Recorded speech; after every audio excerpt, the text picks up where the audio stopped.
ከኮሩ አመራር እስከታች ያሉ ተሰብስበው ነበር። ያ ቦታ ተመቷል። ሌላ ደግሞ ችግኝ ጣቢያ አካባቢ ደግሞ እንደዚሁ ተሰባስቦ የነበረ ኃይል አለ፣ እንደዚሁ ተመቷል። ዳአሮ እዚህ ወርካ ስር ደግሞ የተሰባሰቡ እና ተልእኮ እየተቀበሉ ያሉ ለቀጣይ ስምሪት እና ወንጀሉ የሚሆነው ሞቲቭ ምንድነው ነው? ለምንድነው ተሸንፎ አሸንፌያለሁ የሚለው ይሄ ህወሓት ካል ሌላ እልቂት ይፈልጋል። በዛ በጀልባ ማለት ነው የሱዳን ጀልባ ማለት ነው ይዟቸውን ተሻገራን። ሐምሌ 25 ከጠዋቱ 11 ሰዓት ተኩል በስተግራችን በኩል የነበረው ብርጌድ 3 የሚባለው ተኩስ ያሰማል። ፌደራል መንግስት ደግሞ አጽፋው ለመመለስ ያው ሁኔታውን አይቶ ተቀጣጠለ።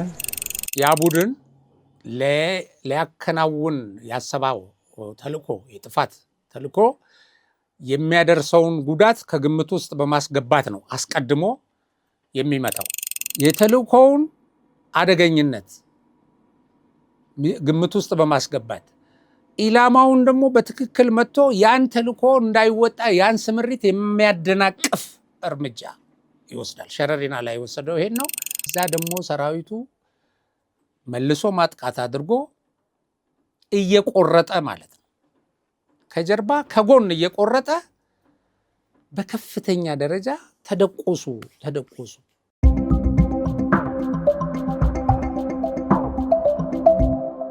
ሰላም ጤና ይስጥልኝ። ሀቅና ሳቅ ሚዲያ አድማጭ ተመልካቾቻችን እንደምን አላችሁ? እነሆ ያው የዛሬን ፕሮግራም ለትንተና የመረጥኳትን ርዕሰ ጉዳይ ወደ እናንተ ለማድረስ ቀርብ ያለው እና አብራችሁን እንደምትቆዩ ተስፋ አደርጋለሁ። እንግዲህ ዛሬ የምንመለከተው ያው ከህወሓት ጋር ተያይዞ ብዙ ወጣቶችን እያስፈጁ ወደ ጦርነት እየማገዱ ግን ደግሞ አሸንፈናል እያሉ ሌሎችን ደግሞ ማለት እየካዱ የደረሰባቸውን ሽንፈት፣ ውድቀት እየካዱ እንደገና ሌላውን ወደ እልቂት ለመንዳት የሚያደርጓቸው እንቅስቃሴዎች አሉና ሽንፈታቸውን በማስረጃ እንመለከታለን። ሽንፈታቸውን በማስረጃ የምንመለከተው አንደኛ ሌሎች ወጣቶች በዚህ ቡድን የሐሰት ፕሮፓጋንዳ እየተገፉ ወደ ሌላ እልቂት ውስጥ እንዳይገቡ ለማድረግ እንደገና ደግሞ ለወገን ለኢትዮጵያውያን ደግሞ የጠላቶቻችንን ሽንፈትና ውድቀት እንድንረዳ የሰራዊታችንን ጀግንነት ገድል እንድናቅ በዚህ ዙሪያ ነው የምንመለከተውና ሁለት ቪዲዮዎችን በተከታታይ አይተን ወደ ዝርዝሩ እንገባለን። ስሜ ያደራ ነጋሽ ግዴ ይባላል። የነበርኩበት ክፍል ደግሞ አርማ 13 ኮር 132 ክፍለ ጦር ማለት ደግሞ ዕርድ ትግራይ ይባላል። ሻምበል አዛዥ ወይ ደግሞ ኃይል መሪ። የተነሳንበት ጉንበት 28 ወደ 29 ማንጊያ ነው። ከአድሚት የሚባል ቦታ ከሌሊቱ 6 ሰዓት ተነሳን። ከዛ ሌሊቱ 6 ሰዓት አካባቢ ሽራሮ እልፍ እንዳል በእግር ከዛ ከሽላሎ ከምልህ አካባቢ ደረስን ማለት ነው። 11 ሰዓት አካባቢ ከዛ በኋላ የኤርትራ መኪናዎች ነበሩ። በኤርትራ መኪና ተጉዘን ወደ ኢትዮጵያና የሱዳን ድንበር ላይ ደረስን። ሌሊት ሙሉ በቃ በመኪና ስንጓዝ አድረን ልክ ከሌሊቱ ሰዓት እዛ ማን ጧት ገባን 29 ማለት ነው። ልክ በ30 የተወሰነ አርፈን ከምሽቱ ማን ነው ከሌሊቱ 6 ሰዓት እንደገና ተነስተን በእግራችን ይሻለናል ብለን በእግራችን ተነስተን ልክ ሰኔ 1 ማለት ነው እዚህ ሸረሪና ገብተንዋል። ከምሽቱ 2 ሰዓት አካባቢ 1 ማለት ሰኔ 1 ምሽጋችን ተቆጣጠርን። የአርም ሰባ የነበረበት ቦታ እሱ ተረክበን ሰኔ 1 ሙሉ በሙሉ በእጃችን ገባ። ከዛን ቀን ጀምሮ እስከ ሐምሌ 25 ድረስ እዛ ቦታ ላይ ነበሩ።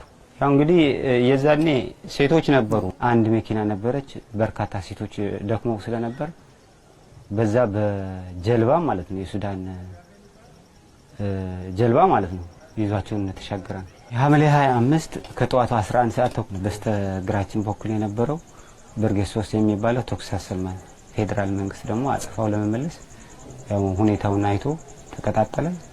ውጊያው በዛ ቀጠለ ማለት ነው። የተወሰነ ተዋጋ፣ ብዙ ቁስለኛ፣ ብዙ የተሰዋለ። እንግዲህ ከዛ መሃል ላይ ነው እኔ ልተርፍ የቻልኩ ማለት ነው። እጄ ሳነሳም የተቃወመኝ ወይም ደግሞ ያንገራገረ መከላከያ ሰራዊትም እኔ አላየሁ። እሺ እንግዲህ አደራ ነጋሽ ከነገረን ነገር ውስጥ ያው ያላቋረጥኩት ያው ሙሉን እንስማ ብዬ ነው። የተናገረውን በአማርኛ ስለሆነ ግልጽ ነው። አመራር ነው። የአርሚያ 13 እዛ ውስጥ አመራር ነው። ይሄ ወንድማችን ብዙ እውነቶችን ህወሓት የሚዋሽበትን እውነት አጋልጧል። አንደኛና ቤዚክ እሱ የነገረን እውነት ተኩስ መጀመሪያ እነሱ እንደከፈቱና የፌዴራሉ ሰራዊት በአጸፋ እርምጃ እንደደመሰሳቸው እንደማረካቸው በመልሶ ማጥቃት ግልጽ አድርጎልናል። አንደኛ። ሁለተኛ ህወሓት እነዚህን ሰዎች አጓጉዞ ወደ ሰው አገር መሬት ወደ ሱዳን ሲወስዳቸው በሻዕቢያ መኪና ተጭነው እንደሄዱ ነግሮናል። የሻዕቢያን በዚህ ጦርነት ውስጥ ያለውን ተሳትፎ ነው የገለጸልን። እንግዲህ ይሄ ወደ ኤርትራ መሬት ይሄዳሉ፣ ከኤርትራ መሬት እየተጫኑ ወደ ሱዳን ይገባሉ እና ይሄ ጦርነት ቀጠናዊ ለማድረግ ህወሓት በጣም እንደሰራ በስትራቴጂክ ደረጃ ስታዩት የብዙ ኃይሎች ትስስር ያለበት ጦርነት እንደሆነ በብዙ ኃይሎች የሎጂስቲክ ድጋፍ እና ደግሞ ትብብር የተደረገ ጦርነት እንደሆነ እንረዳለን። ሻዕቢያ የኢትዮጵያን ሉዓላዊነት በጣሰ መልኩ ኢትዮጵያ ውስጥ ያሉ አማጽያንን ሰፖርት እንደሚያደርግ ማለት ነው። ሌላ ሴቶች አሉ፣ ትልልቅ ሰዎች እዚህ በምስል እንዳያቸዋቸው እነዚህ አሁን ምርኮኞች ናቸው እና እዛ ውስጥ በጣም ልጅ የሆኑ ሴቶች አሉ፣ በጣም ትልልቅ አዛውንት አሉ። አሁን እዚህ በአንድ አዛውንት ያያቸዋቸው እሳቸውም የሰጡት ቃለ መጠይቅ አለ በትግርኛ። ያ ሙሉ አማርኛ በደንብ ሁላችንም እንረዳለን ብዬ ነው ይሄንን የመረጥኩት። ከሁሉ በላይ እንግዲህ ይሄ ሰውዬ እያስረዳን የህወሓትን ኃይል መሸነፍ ነው።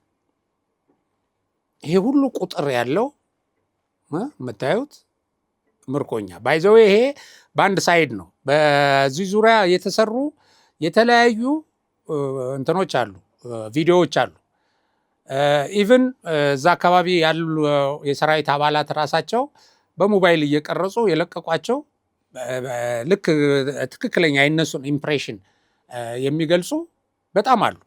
ሴቶች ልጆች ሲናገሩ እንዴት አድርጎ መከላከያ ገላቸውን እንዲታጠቡ አድርጎ ምግብ አቅርቦላቸው በስነ ልቦና እንዴት አድርጎ እንደተንከባከባቸው ይሄም ሰውዬ ነግሮናል። የመከላከያን እንክብካቤና ህዝባዊነት አያያዙ ነግሮናል። እጄን ሳነሳ ተቀበሉኛል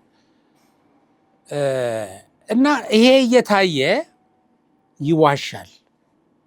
ህወሓት ቆርጦ ይቀጥላል። ለምን? እንደገና ለሌላ ጦርነት ሌሎችን ለመማገድ ስለሚያስብ። እንደውም ይኸውላቸው አሁን ተሸንፎ እኮ አሁን አንዳንድ ጊዜ በጦርነት ውስጥ ሽንፈት ያጋጥማል። ተሸንፈህ ዝም ማለት አንድ ነገር ነው። ቢያንስ ዝም በቃ ተሸንፍ ያለው አትበል፣ አይጠበቅም። ለነገሩ የማያዋጣህ መሆኑን ስታቅ እጅ ወደ ላይ አድርገህ እነዚህ ሰዎች በግል እንደወሰዱት ተሸንፍ ያለው በቃ ከዛ በኋላ እንደ ቡድንም በቃ ይሄ ጦርነት አያዋጣኝም፣ ወደ ድርድር ልምጣ። የበሰለ ኃይል የሚያደርገው ኃላፊነት የሚሰማው ሌላ እልቂት እንዳይከሰት የሚፈልግ ኃይል ቢኖር እንደዛ ነው የሚደረገው። እሱም አይሁን አሁን ተሸንፈ ግን ዝም ብለህ ሌላ ጊዜ አድብተህ የተሻለ ሁኔታ ሲመጣ እዋጋለሁ ለማለት ሳይለንት ላይ አድርገህ መሬት ትይዛለህ። አትሊስት ይህም በጎ ነገር ነው፣ ቢያንስ አለመለፍለፍ። ከዛ በላይ ግን ተሸንፈህ አሸንፌያለሁ ማለት ወንጀል ነው፣ ክህደት ነው። እና ወንጀሉ የሚሆነው ሞቲቭ ምንድን ነው? ለምንድን ነው ተሸንፎ አሸንፌያለሁ የሚለው? ይሄ ህወሓት ካል ሌላ እልቂት ይፈልጋል። አረካም፣ በዚህ በፈሰሰው ደም አረካም፣ በእነዚህ ሰዎች ጉስቁልና አረካም። እና እንግዲህ ልብ አድርጉ፣ በሱዳን ጀልባ ሁሉ ነው እንግዲህ ወደ እንትን የተጓዝ ነው ይላል። ደግሞ በባህር እንደገና እንደዚህ አይነት ትስስር አድርገው ነው ጠላቶቻችን ጦርነት የከፈቱብን። የአልቡርሃን ኃይል አለ፣ የሻዕቢያ ድጋፍ አለ፣ የዚህ ወያኔ አለ፣ በዛ የፋኖ ኃይል አለ። በተፈለገው ደረጃ ወደዚህ ሊደርስ ባይችልም ግን ዝግጁነቱ እንደዛ ነው። ስለዚህ ጠላቶቻችንን አንድ ላይ ነው የመታናቸው።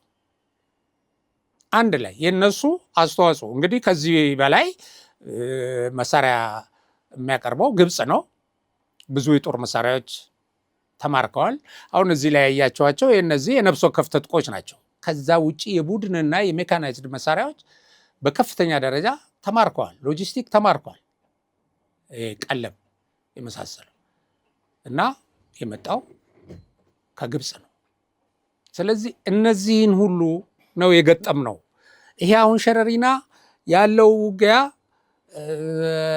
ዝም ብሎ አንድ ቡድን ቲፒኤልኤፍ ይሄ የተሸነፈ አቅም የሌለው የምትለው አይደለም። ተስፋም ያደረጉበት ነው። በጣም በሚዲያ ከፍተኛ ከቨሬጅ ተሰጥቶታል። የት እንደሆነ ባታውቁም በቃ ይሄ መንግስት መውደቂያው ነው፣ ይሄ እንደዚህ የአብይ ሰራዊት ደክሟል ይላሉ። ባይዘዌ ይሄ ራሳቸውን የሚዋሹበትና የሚያታልሉበት መንገድ አሳንሰው እንዲመለከቱ አድርጓቸው ለትልቅ ስህተት ለትልቅ ውድቀት ነው የሚዳረጋቸው። ህወሓት አሁን የአብይ ጦር የብልጽግና ጦር ይላል። በጣም ሲያሳንሰው ደግሞ የአብይ ይላል። የግለሰብ ሁሉ ዘበኛ ያደርገዋል። እና የለመዱት ነው እንግዲህ 1973 በፊት የነበረውን ሰራዊት የደርግ ጦር፣ የመንግስቱ ኃይለማርያም ጦር ይሉት ነበረ። በአብዛኛው የደርግ ኢሰፓ ጦር ይላሉ። ያው ሲያፈርሱትም ሲበትኑትም እንደዚህ እያሉ ነው። ከዛ በኋላም በማህበረሰቡ ውስጥ በደንብ እንዳይንቀሳቀስ ደርግ ኢሰፓ እያሉ ብዙ ተጽዕኖ ያደርጉበት ነበረ። ሰርቶም እንዳይበላ ብዙ ጫና ይፈጥሩበት ነበረ። ከ1983 እስከ 2010 ያለው ብቻ ነው የኢትዮጵያ ጦር በህወሓት ትንታኔ እነሱ ስለመሩት። በታሪክ ውስጥ ግን በፓርቲ ተጽዕኖ ስር ሆኖ የፓርቲ መመሪያና ደንብ እያነበበ በፓርቲ መመሪያና ደንብ አፈጻጸም እየተገመገመ ሲሰራ የቆየ ሰራዊት ከዚህ ከ1983 እስከ 2010 ድረስ የነበረው ሰራዊት ነው።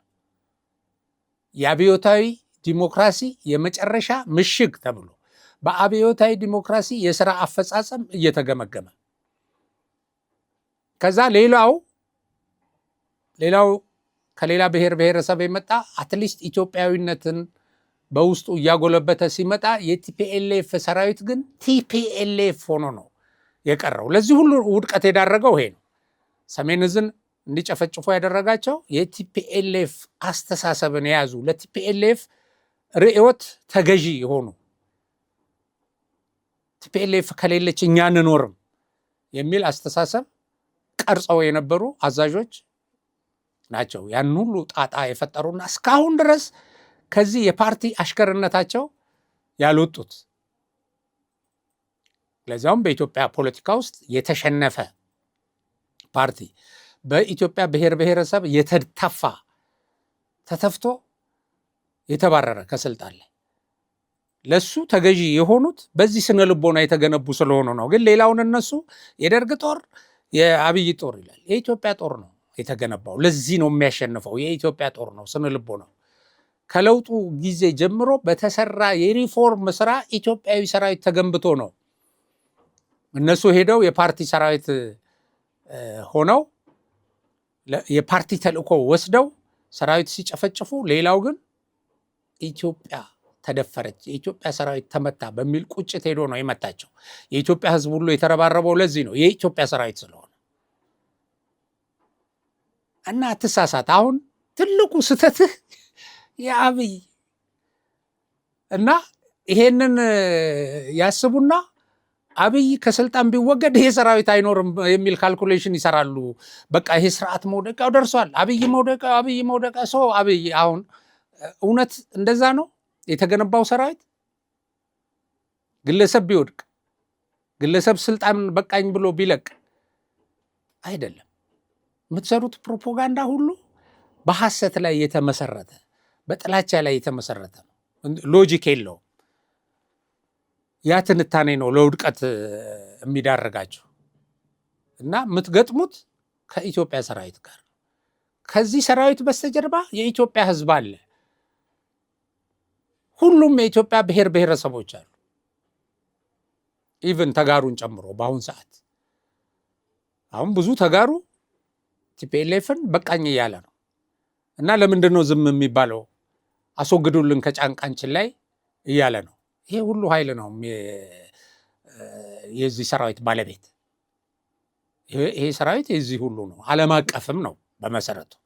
እና እንዲህ እየተባለ የሚሰጥ ትንታኔ ውድቀታችሁን የከፋ እያደረገው የከፋ አንደኛ አሳነሳችሁ ታያላችሁ። ሁለተኛ በመሪዎች ላይ በምትሰሩት ጥላቻ ከሰራዊቱ የምትነጥሉ ከህዝብ የምትነጥሉ ይመስላችኋል፣ ግን አይደለም በፍጹም። ኢትዮጵያዊነትን እያሰበ ኢትዮጵያ እንዳትፈርስ የሚገነባውም በዚህ ነው የተገነባው። አንድም ጊዜ በፓርቲ ተገንብቶ አያውቅም ከለውጡ ወዲህ የኢትዮጵያ ሰራዊት በፍጹም። እንደውም ለፓርቲ ከወገንክ ፓርቲው ከስልጣን ሲወድቅ ኪሳራ ነው የሚያመጣው። ስለ ፓርቲ እያሰብክ ሳይሆን ስለ ኢትዮጵያዊነት እያሰብክ። እንደዚህ አይነት ኢንዶክትሪኔሽን ነው የመጣው ከዛ ከለውጡ ወዲህ። እንዲህ አይነት የስነ ልቦና ዝግጁነት ነው ሰራዊት የማዘጋጀት። ለዚህ ነው ይህን ሰራዊት በታጠቀው ዘመናዊ ትጥቅ ብቻ ሳይሆን በስነ ልቦና ጥንካሬ ገጥማችሁ የማታሸንፉት። ለዚህ ነው በጣም ጠንካራ የስነ ልቦና ግንባታ ያለው ኢትዮጵያዊነት ላይ የቆመ እና ዓላማችሁ የመንደር ዓላማና የኢትዮጵያዊነት ዓላማ ከመንደርም አልፎ እናንተ አሁን ለመንደርም እኮ የምትጠቅሙ አይደላችሁም። ባይዘው ህወሓት ለመንደርም የሚጠቅም አይደለም። ለ10 ሰዎች ቢበዙ ማለት ነው። ለነሱ አሽከርነት፣ ዘበኝነት የቆመ ሰራዊት ይዛችሁ ከኢትዮጵያ ሰራዊት ጋር መዋጋት በጣም ውድቀትን ከማምጣት ውጭ የሚያመጣው ነገር የለም። ሌላው እንግዲህ አሁን የሸረሪናን ውጊያ ሲክዱ ያው ኖረዋል። ብዙ እንዳልኳችሁ በጣም ብዙ ኢንተርቪው የሰጡ ሰዎች አሉ። ወደፊት ታዩታላችሁ። ለማሳያ ይሄ በቂ ነው። አሁን ደግሞ ከትናንት ወዲያ የአርሚ 26 ተዋጊዎች ከፋኖ ኃይሎች ጋር የተመቱበት ዜና ሰምተናል እና ይሄ ነሐሴ 4 ከዛሬ 1 ቀን በፊት ማለት ነው 2 ሰዓት አካባቢ በራያ አላማጣ ወረዳ መረዋ በሚባል ንዑስ ወረዳ በድሮን ጥቃት የአርሚ 26 እና ከአርሚ 26 ጋር በጥምረት ተልእኮ ለመወጣት ሲመክር የነበረ መሳሪያ ሲቀበል የነበረ የፋኖ ኃይል ጭምር ተመቷል። ወሳኝ የሆነ ምት አርፎበታል። ለምንድን ነው የተመታው? ምን ሊያደርግ ነው እዛ የሄደው? ተልእኮ ምን ነበር የሚለውን እነግራቸዋለሁ። በመሰረቱ አሁን የኢትዮጵያ መከላከያ በተለይ ይሄ የድሮን ጥቃት ወይም ከፍ ያለ የቡድን መሳሪያ ጥቃት የከባድ መሳሪያ ጥቃት የሚፈጽመው ያ ቡድን ሊያከናውን ያሰባው ተልእኮ የጥፋት ተልእኮ የሚያደርሰውን ጉዳት ከግምት ውስጥ በማስገባት ነው አስቀድሞ የሚመታው እንጂ አሁን የህወሓት አርሚዎች እኮ በየቦታው እየተንቀሳቀሱ ነው። በተለያየ የትግራይ ቀጠና እኮ ይንቀሳቀሳሉ። ስልጠና ሲወስዱ ይታያሉ። የፋኖም እንደዚሁ ስልጠና ሲወስዱ፣ ሲያስመርቁ፣ ሲጨፍሩ፣ ሲፎክሩ ይታያሉ። እና መቼ፣ የት፣ እንዴት፣ ለምን ይመታሉ የሚለውን የሚወስነው መከላከያ ነው። እና አሁን ይሄ አርሚ 26 ምን ነበረ ተልእኮው ብለን ካል እንግዲህ እንትኑ የደረሰበት ምት በጣም ወሳኝና እንደ ቡድን እንዳይንቀሳቀስ አድርጎ ሽባ ያደረገው ነው። እዛ የደረሰው የዚህ አርሚ 26 ያው አንድ ኮር ውስጥ የተወሰነ ክፍል ነው የመጣው። እዛ ምን ነበር የሚመክር የነበረው? ምን አይነት ትጥቅ ነው የያዙት? እና ቀጥሎ ምን ሊያደርጉ ነው ያሰቡት የሚለውን ከመመልከታችን በፊት እሱን በተመለከተ ድል አድርገናል ወይ እንደዚህ መተናል ምናምን አላሉም። ሳይለንት ነው የመረጡት ህወሓቶች። ግን አንዳንድ ደጋፊዎቻቸው ወጥተው ተካሂዷል፣ ድሮን መታለች፣ ወቀያቶ ምናምን ብለዋል፣ ተወቅቷል ብለዋል። እዛ ያለውን ኃይል እንትን አላሉም፣ አልካዱም። ትንሽ አንዳንዶቹ ትምህርት ቤት ምናምን ይላሉ። አሁን ነሐሴ ነው፣ ተማሪ የለም። ግን ትምህርት ቤት ደበደበ እንደዚህም ለማለት የሞከሩ አሉ። በተዘዋዋሪ ግን ያው ዱላውን አምነዋል። እስቲ ይሄ ተጋሩ ወጣት የሚነግረንን እንስማ። ኣብ ልዕሊ ናይ ኣርሚ 26 ሓንቲ ኮር ዘጋጠመ ደብዳብ ድሮን ከመይ ነይሩ? መጀመርያ እታ ኮር ካብ ርሑቕ እያ ተዘጊሳ እና 6 መዓልቲ ብግራ ተጓዒዛ ድሮን ንኸይትውቃዕ ማለት እዩ። ድሮን ንኸይውቅዑ ዝኩሉ ደኺሞም 6 መዓልቲ ተጓዒዞም ኣብቲ ሕጂ ዝተወቅዕሉ ኣብ ወረዳ ራያ ኣላማጣ ጣብያ መረዋ ኣብ ሓደ ቤት ትምህርቲ የእትዮምዎ ማለት እዩ። ኮረም ክወፅሑ ከለዉ እንታይ ኢሎሞ እንታይ ዓይነት ወረ ምውራይ ጀሚሮም መሲልኩም በቃ ንዕረቕ ኣለና ኢና ገለገለ ኢሎሞ ንዕረቕ ኣለና ኢና ድርድር ዝበሃለ ንዕረቕ ኣለና ኢና በቃ እጆኹም ተባሂሎም ምንታይ ንኸይጠፉ እዩ መሊቖም ገገዞም ንኸይኸዱ እዩ። ቀዲሞም ሞባይል ከም ዝሕደግዎም ትፈልጡ ኢኹም። ንምንታይ ኣመንቱ ኢሎሞ ሞባይሎም ኣክቲቭ ንኸይኾኑ ብደንቢቲ ዘለዎ ወቕታዊ ኩነታት ዝማዕበሎ ሓበሬታታት ምንታይ ከይሰምዑ ምንታይ ከይነቕሑ እቶም ኮሚሳራት ዝበልዎም ጥራሕ ንኽሰምዑ ዝተባሃሎም ኩሉ ሃኢሎም ንኽቕበሉ ሞባይላቶም ሕዲጎምዎ መጀመርያ ትዑታ ኢሎሞ በቃ ዕርቂ ይበሃል ገለገለ ኢሎሞ ተረጋጊዖም ተቐሚጦም ምንም ኣይመሰሎም። ሽዑ ሓደ ቤት ትምህርቲ እትዮሞ ኮር ምልእቲ ንምንታይ ኣብ ሓንቲ ቤት ትምህርቲ እትዮሞ ከምዚ ዓይነት ሓደጋታት ክህሉ ከም ዝኽእል እናተገመተ መራሕቲ ተባሂሎም ንምንታይ ኣቐሚጦምዎም እናጠፉ ስለ ዝኣብይዎም ምንታን በቶም ናቶም እሙናት ዝበሃሉ ሰባት ክሕልውዎም ኣብ ሓንቲ ቤት ትምህርቲ እትዮም ብድሕሪኡ ብድሮን ተደውዲዮም ማለት እዩ። 4 ዙር እዮም ተወቂዖም ገሊኦም ናይ ልዕሊ መራሕቲ ሃይሊ ኣኼባ ስለ ዝነበረ ካብ መራሕቲ ሃይሊስ ካብ መራሕቲ ኮር ዝነበሩ ኣመራርሓ እዮም ነይሮም ኣብታ ቤተክርስትያን ሕልፍ ኢልካ ዘላ ዳዕሮ ዝተወቅዑ ማለት እዩ። ናይ እንዳዞም ሞርታር ተኮስቲ ብምልኦም ተጎዲኦም እዮም። ብቻ ንምንጋሩ ብጣዕሚ ዘሰክፍ ቁፅር ዘለዎ ይተሰዊኡ ብዙሕ ይቆሲሉ ከቢድ ዕንወት ይወፅዩ።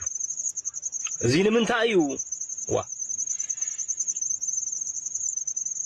ንምንታይ እዚ ትነቕሑ ዘይትወፅ እንዶ ንምንታይ ካብ 43 ጉማህ ንኽትውቃዕ ከላ ይትመሃሩ ብድሕሪኡ ናይ ሸረሪና ከምዚ ዓይነት ማሳሊ ሓደጋ ክጋጥም ከሎ ንምንታይ ይትመሃሩ?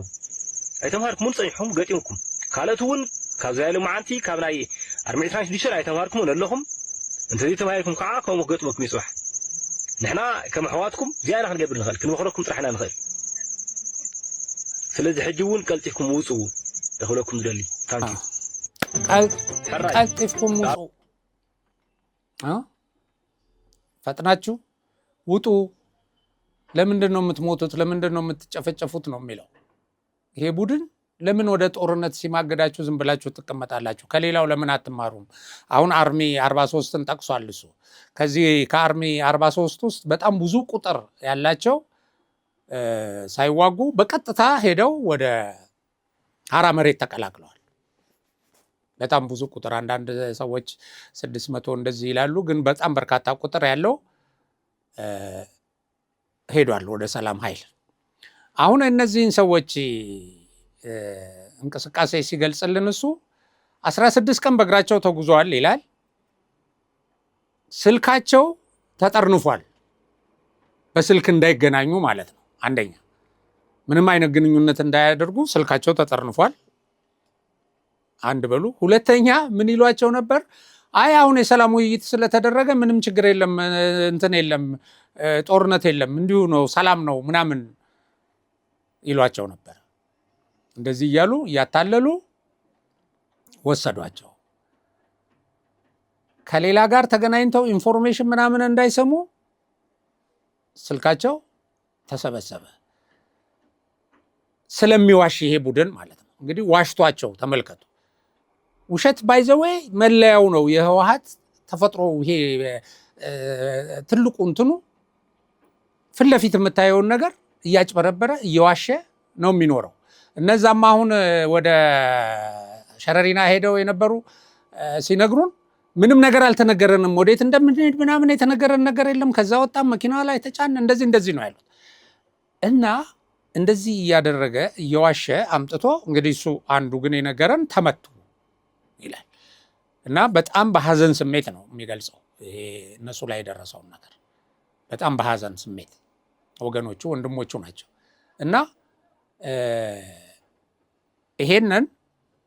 ይሄ ተደርጎ በአራት እኔ አንዳንድ የትግራይ ቴሌቪዥን ምናምን ለማየት ሞክሬ ነበር። ኖርማል ፕሮግራማቸውን ነው ሲያቀርቡ የነበሩት። እዚህ የሰው ልጅ እያለቀ ማለት ነው። ኖርማል ቃለመጠይቅ አድርገው ለሌላ ጦርነት የሚያዘጋጅ እንትን ነው። የሆነ እንግዳ ጋብዘው ጄኖሳይደሩን የአብይ አህመድ መንግስት ከማስወገድ ውጭ አማራጭ የለንም የሚል ፕሮፓጋንዳ ይሰራል። ይሄ ማለት ተጨማሪ ሞት፣ ተጨማሪ ውጊያ ማለት ነው።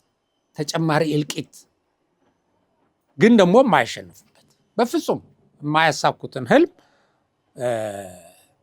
ተጨማሪ የሞት ድግስ ለደገሱለት እንትን ጥሪ ለማድረግ ወጥተው ምሁር ምናምን ተብለው ይሄ ነው በቃ እንትናችን የትግራይ ህዝብ ተረባርቦ ይሄን መንግስት ማስወገድ አለበት ይላል። እንዴት ነው ተረባርበ ይሄን መንግስት የምታስወግደው? ስትሸነፍ እንዴት ነው የማትማረው ከሽንፈት? ይሄንን እኮ የሚያደርግልህ ቀስ እያለ በስሱ እኮ የሚለቅልህ አትችለኝም ተው ነው በቃ። ይሄ ነው መልእክቱ። ይሄን ግን በፍጹም ለመስማት ዝግጁ አይደሉም። እና ይሄ ቡድን በነገራቸው ላይ ይሄ አርሜ 26 ከዚህ በፊት በጌታቸው ረዳ ፕሬዝዳንት በነበረበት ጊዜ ከፍተኛ እንትን ሲያደርግ የነበረ ጌታቸውን ከስልጣን ለማውረድ የጌታቸውን ስር የነበሩ ካቢኔዎቹን የወረዳ አስተዳዳሪ ቀበሌ ሹሞችን ምናምን በየቢሮው እየሄደ ሲያስወግድ ማህተም ሲነጥቅ የነበረ ቡድን ነው።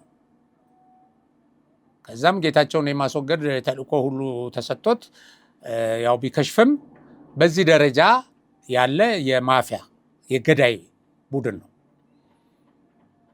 ከዛ እንዳያችሁት ይሄ ማስክ አድርጎ በየእንትኑ የሄደ ወጣቶችን ከየቤቱ እያስገደደ ሲያፍስ፣ እምቢ ያሉትን ሲተኩስ፣ ሲገድል፣ ህዝባዊ አመጾችን ወይም ህዝባዊ እምቢተኝነቶችን በኃይል ለማፈን ሲንቀሳቀስ የነበረ የቀድሞ አጋዚ አይነት አደረጃጀትና ተልእኮ ያለው ኃይል ነው እና ለነ ሞንጀሪኖም ታማኝ የሆነ እንደውም በቅርብ በሞንጀሪኖ የሚታዘዝ እና እሷ የምትከታተለው እሷ ይሄን አደርግ ስትለው የሚያደርግ አይነት እንደሆነ ነው የሚገለጸው። እና ይሄ ቡድን እንግዲህ በመረዋ ሁለተኛ ደረጃ ትምህርት ቤት የተሰበሰቡ ከታጣቂ እስከ አመራር አሉ ብሏል። በዛ ኮር ውስጥ ከኮሩ አመራር እስከታች ያሉ ተሰብስበው ነበር። ያ ቦታ ተመቷል። ሌላ ደግሞ ችግኝ ጣቢያ አካባቢ ደግሞ እንደዚሁ ተሰባስቦ የነበረ ኃይል አለ፣ እንደዚሁ ተመቷል። ዳዕሮ እዚህ ወርካ ስር ደግሞ የተሰባሰቡ እና ተልእኮ እየተቀበሉ ያሉ ለቀጣይ ስምሪት ይሄን ሁሉ ጥቃት በ4 ዙር በተደረገ ጥቃት በርካቶች ተደምስሰዋል። ትጥቆችም እንደዚሁ ወድመዋል። እሱ እንደነገረን አሁን የሞርተር ተኳሾች ወይም የሞርተር ምድብተኞች ይሄ ሞርተር በግመል በአህያ ተጭኖ ሲጓጓዝ ነበር። እዛ የሆነ ምስል ላይ ይታያል፣ ፊልም ላይ እና እነሱ ተመተዋል። ምንድነው አሁን ይሄ ወደዛ አካባቢ ይሄ ስምሪት ምን ነበረ? ቀጣይ ተልእኮ የዚህ ቡድን ምንድነው ሲባል ይሄ ቡድን ከፋኖ ኃይል ጋር ተሳስሮ የቀረበላቸው ትጥቅም አለ። ይሄን ትጥቅ ከተከፋፈለ በኋላ በዚህ በአፋር መስመር ተንቀሳቅሶ የኢትዮ ጅቡቲን መንገድ የመዝጋት ያው ህልማቸው ብዙ ነው መቼም እነሱ እና በጉሬላ ወይም በዚህ በደፈጣ ተዋጊ አሰላለፍ ቁመና ይዞ ሰርጎ ገብቶ ወደዚህ አካባቢ ይሄን መንገድ የመዝጋት ተልእኮ ነው። ይሄንን እንዘጋለን እያሉ በተለያየ ጊዜ ሲፎክሩ ነበር። እንግዲህ ያን ያህል በእግር እንዲጓዝ አድርገው እንግዲህ ተሽከርካሪ የመሳሰለውን ያላጓጓዙት ሚስጥር ለመጠበቅ ነው። ግን ይሄ ሁሉ እንቅስቃሴው በእይታ ስር ነበር። የተሰጠው ተልእኮም ይታወቃል። ስለዚህ ይሄ ተልእኮ ደግሞ አደገኛ ነው። ለአንድ ቀን እንኳን ሊያሳኩት ቢችሉ ያን መንገድ ቢቆርጡ የሚፈጠረው በኢትዮጵያ ውጪ ገቢ ንግድ ላይ እና በኢትዮጵያ ሕዝብ ጉሮሮ ላይ የሚፈጥረው ነገር ይኖራል ተጽዕኖ። እዛ ሄዶ ይዘርፋል፣ መኪና ያቃጥላል፣ መንገድ ይዘጋል፣ የመሳሰለውን ነገር ይሄንን ተልእኮ ይዘው ነው የተንቀሳቀሱት እና ይሄ ተልእኮ ካለው አደገኝነት አንጻር ይሄን ቡድን መምታት ያስፈልግ ነበር። ተመቷል። በቃ በወሳኝ መልኩ ተመቷል። አሁን ወደዚህ ተልእኮ ስምሪት ማድረግ አይችልም። ስምሪት ማድረግ የሚችልበትን እድል ተኮላሽቷል ማለት ነው። በጀግናው መከላከያ ሰራዊታችን፣ በጀግናው አየር ኃይላችን ኢላማ አልሞ ነው የሚመጣው። አሁን ብዙ ሀገሮች ላይ ይሄ ድሮን ጥቃት ምናምን እንሰማለን አይደለ? ዜና አሁን እስራኤሎች የሚያደርጉትን ድብደባ፣ ዩክሬን ውስጥ የሚደረገው የተለያየ ቦታ እና ሲቪልን ከወታደር ያልመረጠ ድብደባ ነው የሚካሄደው እና የተወሰነ የድሮን ጥቃት ወይም የአውሮፕላን ቦምብ በሚዘንብበት ቦታ ማአት ሲቪሊያንስ፣ ማአት ህፃናት፣ ማአት አረጋውያን ይሞታሉ። ያሳዝናል። ይሄ ሰብአዊነት የጎደላቸው እርምጃዎች በእንደዚህ አይነት ደረጃ ይካሄዳሉ። የኛ አየር ኃይል የኛ መከላከያ ሰራዊት ግን በምንም አይነት ሲቪል ኢላማ ላለመጥቃት አስቦ ይሰራል። አሁን ቤተክርስቲያን ውስጥ ገዳም ውስጥ እንደዚህ ተደብቆ ወደዛ ተተኮሰ ይልና ይሄን ሰው ሞተ እንደዚህ ይላል። ግን እንደዛ አይደለም። ግብ አለው የሚመታበት። ኢቭን ይሄ ተዋጊውንም እንደዚህ 10ም 20ም በሚሄድበት ወይ የሆነ ቦታ ላይ አይመታው። ይሄ የሚሰለጥነውም ያው ወደ አደገኛ አሰላለፍ በሚገባበት ጊዜ ይመታል። የትም አይሄድም እሱ ወደ ሰላም ካልመጣ። የማይመታው ወደ ሰላም ሲመጣ ብቻ ነው። እና በእንደዚህ አይነት ደረጃ የተልእኮውን አደገኝነት ግምት ውስጥ በማስገባት ኢላማውን ደግሞ በትክክል መጥቶ ያን ተልእኮ እንዳይወጣ ያን ስምሪት የሚያደናቅፍ እርምጃ ይወስዳል። ሸረሪና ላይ የወሰደው ይሄን ነው። ተመሳሳይ እዚህ አርሜ 26 ላይና የፋኖ ተዋጊዎች ላይ ከነዚህ ጋር ተመሳጥረው የሚሰሩ በእርግጥ ይሄንን ከቲፒኤልኤፍ ጋር መቆም ብለው የሚቃወሙ አሉ። እነዚህ ኃይሎች መረጃ በመስጠት አስተዋጽኦ አበርክተዋል። ባይዘው እነዚህ ከቲፒኤልኤፍ ጋር ያለውን ጽምዶ የሚቃወሙ ኃይሎች ማለት ነው። እና እኛ የቆምንበት እውነት ለአሸናፊነታችን በዚህ ደረጃ አስተዋጽኦ አለው። ህዝብ መረጃ ይሰጣል፣ ሌላው ይሰጣል። እና ደግሞ በቴክኖሎጂ እያንዳንዷን እንቅስቃሴ መከታተል ይችላል። እንግዲህ ይሄንን ካልኩ ስለዚህ ቡድን የመዋሸት በሽታ ለራሱም ጭምር ዋሽቶ ራሱንም አታሎ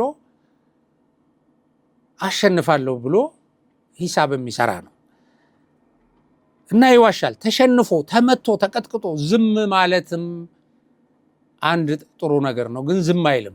አሸንፈናል ያው እንግዲህ ሸረሪና ላይ ታችኋል፣ ግን አሸንፈናል ብሎ መግለጫ ሰጥቷል። ውጊያውን እኛ እንትን ነው የጀመረው መከላከያ ነው ብሏል። ውጊያውን እንዴት እንደጀመሩ ነግረውናል። ግልጽም ነው በመሰረቱ።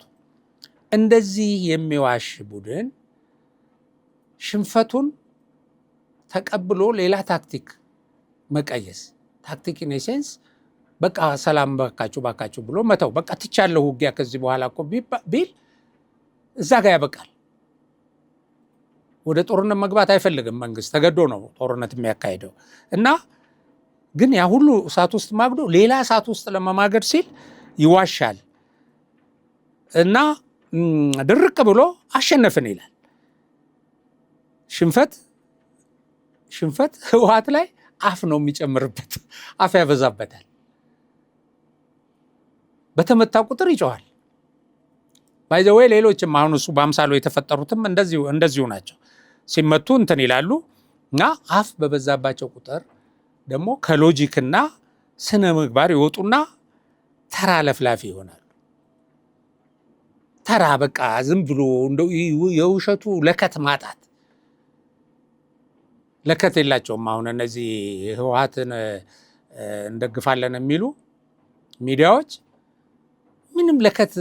አሁን አንተ እንዲህ በግልጽ እየታየ ለምሳሌ አሁን ሸረሪና በማን ቁጥጥር ስር ነው የሚል እንኳን ለሎጂክ አያመጡ።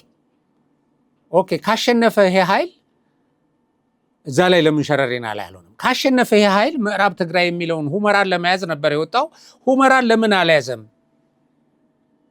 ብሎ ሰው ይጠይቀናል ብለው አያስቡ። ዝም ብለው አይናቸውን አፍጠው ይዋሻሉ። እና በመሰረቱ ከእንደዚህ አይነት ውሸት በስተጀርባ ፋሽስታዊ ባህሪ ነው። ይሄ ፋሽስታዊ ነው። እንዴት ፋሽስታዊ ትላለህ ያላችሁኝ እንደሆነ እየተሸነፍክ ሰውህ እያለቀ ስላለቀው ህዝብ ሳትጨነቅ የሱን መስዋዕትነት በስርዓት እንኳን ሳትቀብረው ክብር እንኳን ሳትሰጠው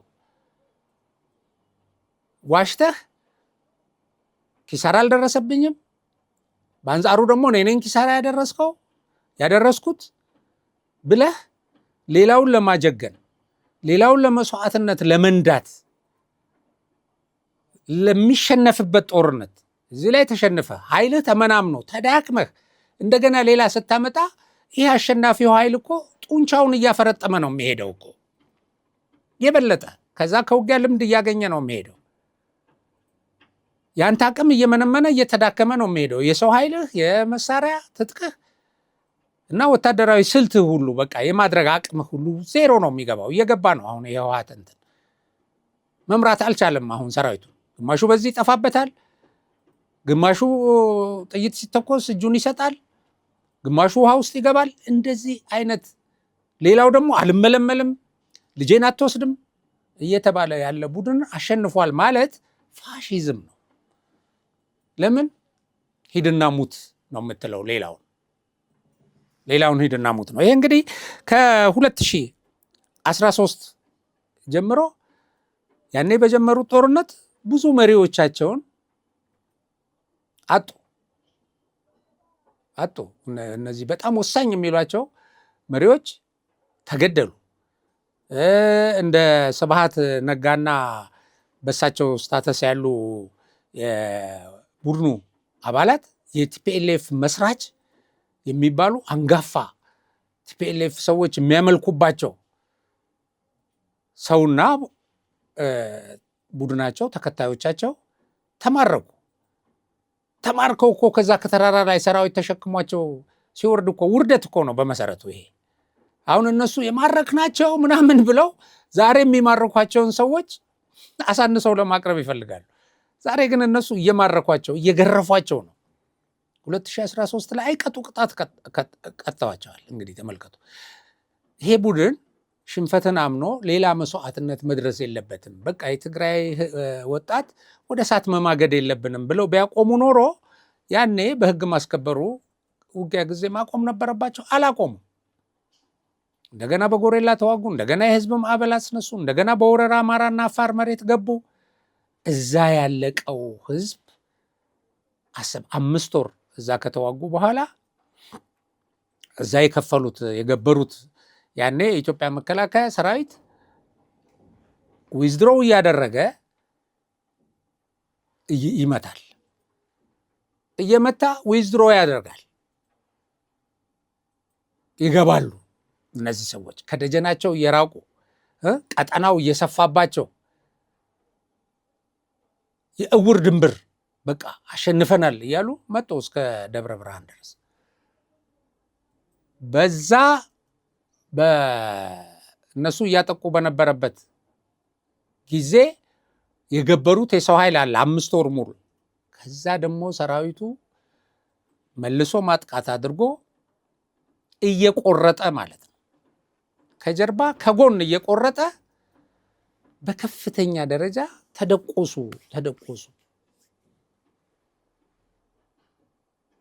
ይህን ሽንፈት አለመቀበል ይኸው እንግዲህ ያስከፈላቸውን ዋጋ ተመልከቱ። ከዛ በኋላ እኮ ብለው ነው የኢትዮጵያ መከላከያ ሰራዊት ወደ ትግራይ እንዳይገባ ብለው ልክ ለመጨረሻ ላይ እቺ የፕሪቶሪያን ስምምነት ለመፈረም አልቅሰው አሜሪካንን እንደተማጸኑ ሁሉ የኢትዮጵያን መከላከያ ሰራዊት አቁሙልን ወደ ትግራይ እንዳይገባ አሉ። የኢትዮጵያ ሰራዊት ወደ ትግራይ መግባትን ማቆም ብቻ አይደለም ያደረገው፣ በፊትም እኮ ለቆ ወጥቷል የጥሞና ጊዜ ለህዝቡ ለመስጠት። ከዛ ቆመ። ከዛ ምን አደረገ? የተናጠለ የተኩስ አቁም ስምምነት አደረገ።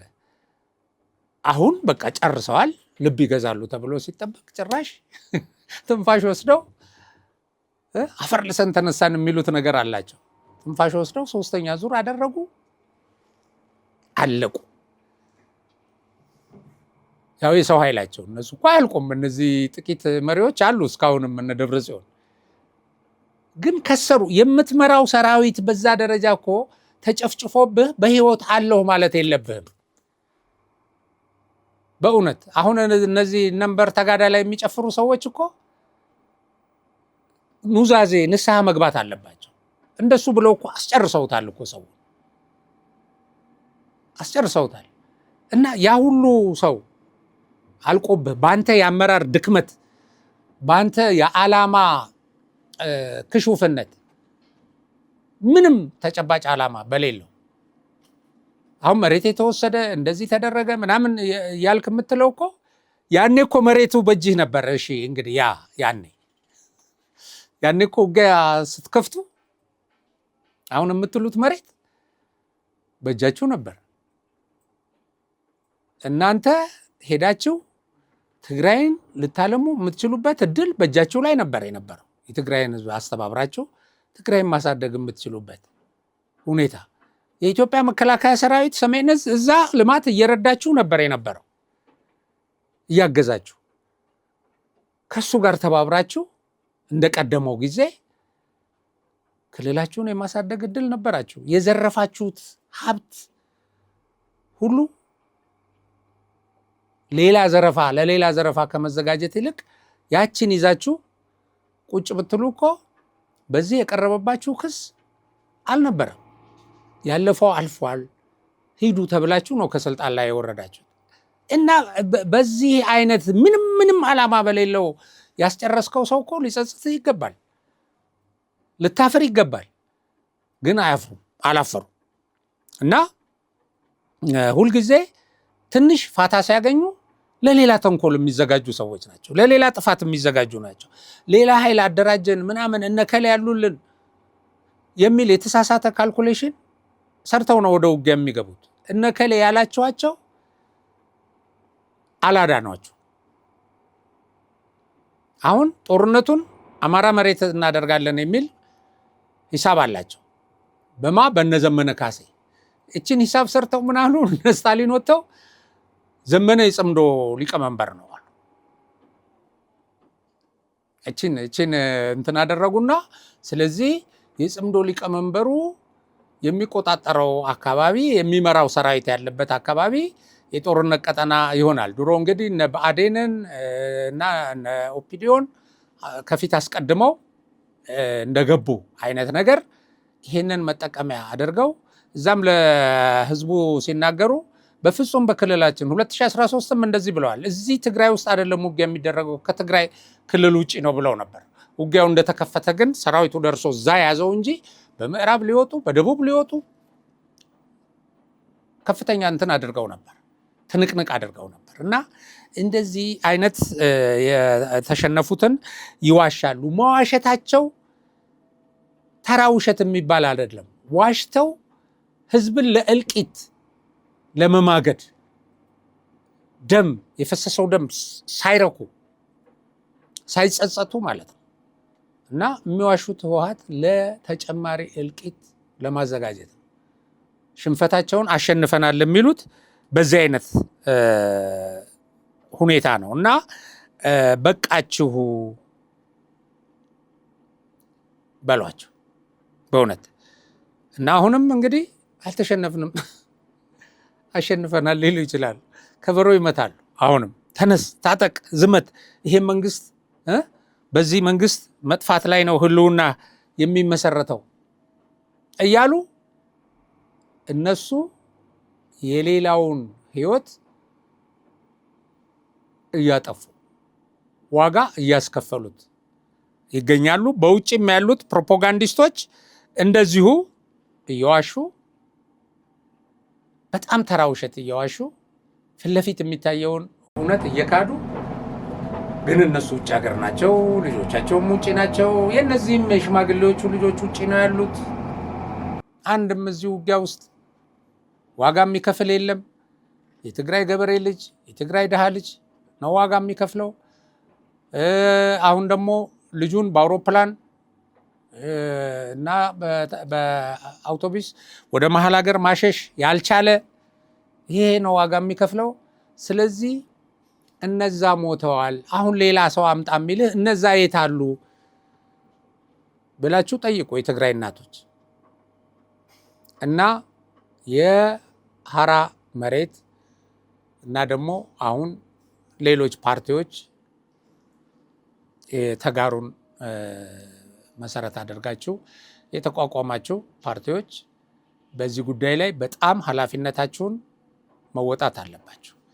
እስከ መቼ ብላችሁ ማሰብ አለባችሁ። እስከ መቼ ይሄ እንደዚህ እያለቀ እያያችሁ? መቼም አሁን የኢትዮጵያ መከላከያ ሰራዊት የሚተኩስበትን ኃይል ተኩሶ መመከት አለበት። እጁን የሚሰጠውን ደግሞ ተቀብሎ እያስተናገደ ነው። እያያችሁ ነው። ተቀብሎ አስተናግዶናል በክብር እያሉ ነው። እና ይሄ ጦርነት ውስጥ ገብቶ እየተኮሰ ወደፊት ለመግፋት ከሚሞክረው ይልቅ እጁን የሚሰጠው የተሻለ እድል አለው። እግዚአብሔር ኑር ብሎ እንደፈቀደለት መቁጠር አለበት። ይሄ ለፋኖም ለሸኔም ይሰራል። ሰላም ህይወትህ እንዲቀጥል፣ ልጆችን በሰላም እንድታሳድግ፣ ወላጅህን እንድትጦር ያደርግሃል። እና መከላከያ ሰራዊት በቅርበት አለ፣ የሀራ መሬት አለ። ወደዛ መቀላቀልና ህይወትን ማዳን ያስፈልጋል። እናንተ ደግሞ ህወሓትን ከህዝቡ ጫንቃ ላይ ለማውረድ የተጨበጠ ነገር ማድረግ አለባቸው። የተጨበጠ ነገር አሁን ከመፈክር ከምን ከጭፈራ ያለፈ የተጨበጠ ነገር ያስፈልጋል። ይሄ ቡድን ከሻዕቢያ ጋር እንደሚሰራ ከሱዳን ጋር እንደሚሰራ ያው ነገሩን እነዚህ ሰዎች ለነሱ መጠቀሚያም ጭምር እየሆነ እንዳለ ለምን ስለዚህ በቃ ልትሉና የበኩላችሁን አስተዋጽኦ እነዚህን ፋሽስት ቡድኖች ከድርጊታቸው ከጥፋት ድርጊታቸው ተጨማሪ ውድመት ለማስከተል ከሚያደርጉት እንቅስቃሴያቸው እንዲገቱ ማድረግ ያስፈልጋል። ኢትዮጵያ ታሸንፋለች። ድል ለጀግናው የኢትዮጵያ መከላከያ ሰራዊታችን ይሁን። በሌላ ፕሮግራም እስከምንገናኝ የዛሬውን እዚሁ ላይ ያበቃለሁ። ሀቅና ሳቅን ሰብስክራይብ፣ ሼር አድርጉ። ያው ፕሮግራሙን አዘጋጅቼ ያቀረብኩላችሁ ገበየሁ አለልኝ ነኝ በሀቅና ሳቅ ሚዲያ። ቻው።